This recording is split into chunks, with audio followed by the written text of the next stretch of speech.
ভাইয়া, হ্যাঁ ভাইয়া, উইকলিতে কত পাওয়া সেফ? আচ্ছা, এইচএসসি 25 ব্যাচের স্টুডেন্টরা, তোমাদের ইতিমধ্যে উইকলি শুরু হয়ে গেছে, তোমরা একটি উইকলি দিয়ে ফেলছো। আমি যতক্ষণে ভিডিও আপলোড দিব ততক্ষণে হয়তো তোমাদের সেকেন্ড উইকলি হয়ে গেছে।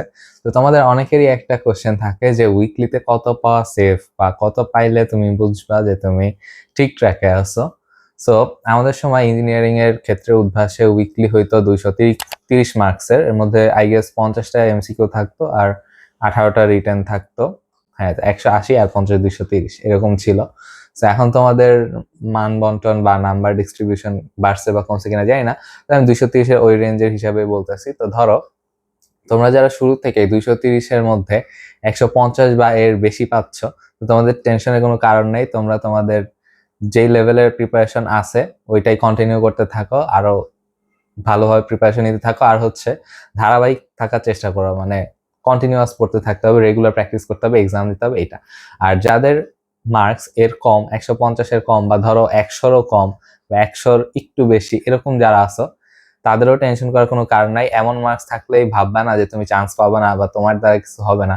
আমি নিজেও কিন্তু উইকলিতে খুব বেশি 100-র বেশি উঠাইতে পারতাম, এমন হয় নাই আমার।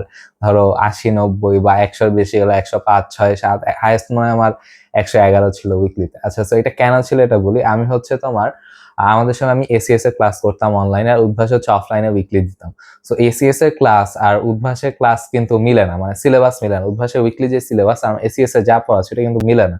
তো যার কারণে হচ্ছে আমার উইকলি খুব একটা ভালো হইতো না। আমি হচ্ছে এইচএসসি নলেজ দিয়ে ওই উইকলিটা দিতাম। আচ্ছা, আমি এটা কেন করতাম এটা বলি।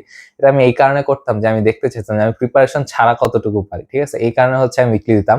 পাশাপাশি আরেকটা কারণ ছিল যে উইকলি দিতে গিয়ে তোমাদের, আমরা এইচএসসি তে কি করি, ম্যাথ গুলো অনেক বড় বড় করে করি, তাই না? আমাদের জায়গায় কোনো লিমিটেশন থাকে না। কিন্তু যখন তোমরা ইঞ্জিনিয়ারিং এডমিশন দিবা তখন দেখবা রিটেনের জন্য খুবই কম জায়গা থাকে। তো তখন আমাদের কি করতে হয়, তখন আমাদের লাইন স্কিপ করে ম্যাথ করতে হয়। সো লাইন স্কিপ দাও কিন্তু শুরুর দিকে খুবই কঠিন হয়ে যায়, লাইন স্কিপ করতে গেলে ম্যাথ ভুল হয়ে যায়, তারপর এমনিও ক্যালকুলেশন ইরর হয়ে যায়। তো এইগুলো কমানোর জন্য হচ্ছে আমি উইকলি গুলা দিতাম, আর দেখতাম হচ্ছে যে না পরে কতটুকু পাই, ঠিক আছে? যেমন পজিশন দেখা যেত 4000 5000 5500 6000 এরকম চলে আসতো, বাট আমি ডিপ্রেস হতাম না। কেন? কারণ আমি জানি যে আমি প্রিপারেশন না নিয়ে দিচ্ছি, এই কারণে আমার রেজাল্ট গুলো এরকম আসতেছে।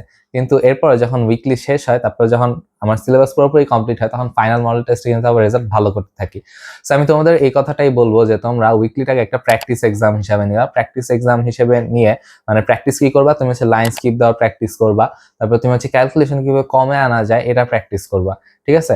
আর হচ্ছে এই উইকলির নাম নিয়ে ডিপ্রেস হওয়া যাবে। উদ্ভাস এমনিও অনেক কি বলে হাবিজাবি কোশ্চেন করে, মানে অনেক কি বলে ওই লেভেলের, কি বলে আইআইটি আইআইটি আইআইটি মারে, ঠিক আছে? তো এগুলা নিয়ে ঘাবড়ে যাওয়ার কিছু নাই। তুমি হচ্ছে তোমার প্রিপারেশনটা চালায় যাবা, তুমি যেখানেই পড়ো না কেন ক্লাস করবা। আর ক্লাসে যদি দরকার না হয়, তুমি যদি মনে করো যে তুমি মানে কনসেপ্ট তোমার একদম ক্লিয়ার আছে, তো তুমি কোশ্চেন ব্যাংক, কনসেপ্ট বুক এগুলো সলভ করতে থাকো, বেশি বেশি প্রবলেম সলভ করো, ঠিক আছে?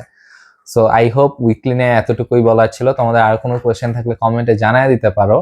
আর হচ্ছে নেক্সট কোনো কোশ্চেন বা নেক্সট কোন টপিকে ভিডিও বানাইতে পারি অ্যাডমিশনের তোমাদের জন্য, সেটাও জানাতে পারো। আর কোনো কোশ্চেন থাকলে কমেন্টে জানাও। এই ছিল আজকের মতো, ইনশাআল্লাহ দেখা হবে নেক্সট কোনো ভিডিওতে। টিল দেন, আসসালামু আলাইকুম। আচ্ছা, আমি আর কয়েকটা জিনিস মিস করে গেছিলাম, সেগুলো অ্যাড করে দিচ্ছি। সেটা হচ্ছে উইকলি এক্সাম কিন্তু মিস করবে না। তোমার প্রিপারেশন খারাপ, প্রিপারেশন না থাকলেও, আমার মতো প্রিপারেশন না থাকলেও তুমি উইকলি গুলা দিবা। তাহলে কি হবে, যদি তোমার প্রিপারেশন না থাকে তাহলে তুমি বুঝতে পারো তুমি না পেরে কতটুকু পারো বা কতটুকু মাথায় আছে, ঠিক আছে? তো উইকলি গুলা মিস করবে না। আর উইকলি গুলা দিবা কেন? ওই যে আমি ওই যে তিনটা কারণ বললাম, যে তুমি না পেরে কি পরিমাণ পারো সেটা টেস্ট হবে। তারপর তুমি লাইন স্কিপ দেওয়া শিখবা, তারপর তুমি ক্যালকুলেশন ইরর কমানোর চেষ্টা করো, হবে। তুমি যত এক্সাম দিও তত প্র্যাকটিস হবে। আর হচ্ছে তুমি আরেকটা কাজ করতে পারো উইকলি ভালো করার জন্য, সেটা হচ্ছে উদ্ভাসে যে উইকলিটা দিবা, ধরো কালকে শুক্রবার বা কালকে যেইবারই তোমার উইকলি থাকে, ওই উইকলিটা কিন্তু অনলাইনে উদ্ভাসে দেওয়া যায়। ওই উইকলিটাও তুমি বাসায় দিয়ে যেতে হবে, তাহলে কিন্তু তোমার একবার প্র্যাকটিস হয়ে যাবে, ঠিক আছে? সো এটা করতে পারো। আর হচ্ছে তুমি পরীক্ষা উইকলি দেওয়ার সময় তুমি তোমার এক্সাম স্ট্র্যাটেজি ঠিক করে নিবা। নর্মালি বেশিরভাগ যেটা ফলো করে সেটা হচ্ছে আগে কেমিস্ট্রি অ্যান্সার করে, তারপর ফিজিক্স অ্যান্সার করে, তারপর ম্যাথ অ্যান্সার করে। বোথ এটা এমসিকিউ রিটেন দুইটার ক্ষেত্রে প্রযোজ্য। কারণ কেমিস্ট্রি কোশ্চেনগুলো অ্যান্সার করা খুব তাড়াতাড়ি করা যায়, অত বেশি ভাবা লাগে না, মানে বেশিরভাগই মুখস্থ টাইপের, এই জন্য তাড়াতাড়ি করা যায়। ফিজিক্স একটু কম টাইম লাগে, আর ম্যাথে হচ্ছে একটু বেশি টাইম লাগে। মানে আমরা যেমন অ্যাভারেজ ধরে নেই যে একটা কোশ্চেন অ্যান্সার করার জন্য আমরা 3 মিনিট পাই, সো ম্যাথের ক্ষেত্রে দেখা যায় কিছু কিছু ম্যাথ আছে ওগুলো করতে গেলে 3 মিনিটের বেশিও লাগে। সেই জন্য কেমিস্ট্রি ফিজিক্স যদি তুমি যদি তাড়াতাড়ি সলভ করতে পারো এখান থেকে সময় বাঁচবে, তারপর এখান থেকে তুমি ম্যাথ অ্যান্সার করতে হবে। আর আরেকটা মাইন্ডসেট তোমাদের রাখতে হবে, সেটা হচ্ছে তোমরা এইচএসসি তে যেমন সব কোশ্চেন অ্যান্সার করতে, রিটেনের ক্ষেত্রেও যেমন তোমার 5টা সিকিউ অ্যান্সার করা লাগলে 5টাই অ্যান্সার করতে, তারপর এমসিকিউ তে যা ছিল মানে 25টা হলে 25টাই অ্যান্সার করা লাগতো। এই অ্যাডমিশনে কিন্তু তোমার এমন না, তোমার চান্স পাওয়ার জন্য কিন্তু তোমার সবগুলো অ্যান্সার করতে হবে না, তুমি কতটুকু অ্যান্সার করতেছো সেটা কারেক্ট হওয়া জরুরি, ঠিক আছে? আন্দাজে খুব বেশি দাগা লাভ নাই, তুমি যদি বেশি দাগাও তোমার নেগেটিভ মার্কিং হয়ে কিন্তু মার্ক অনেক বেশি কমে যাবে, ঠিক আছে?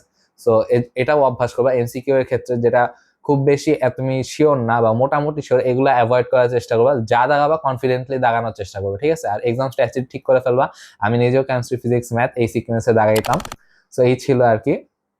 আই হোপ উইকলি নিয়ে সবকিছু সাম আপ করতে পারছি। আর কোনো কোয়েশ্চেন থাকলে জানায়, ইনশাআল্লাহ দেখা হবে নেক্সট কোনো ভিডিওতে কিংবা ক্লাসে। টিল দেন, আসসালামু আলাইকুম।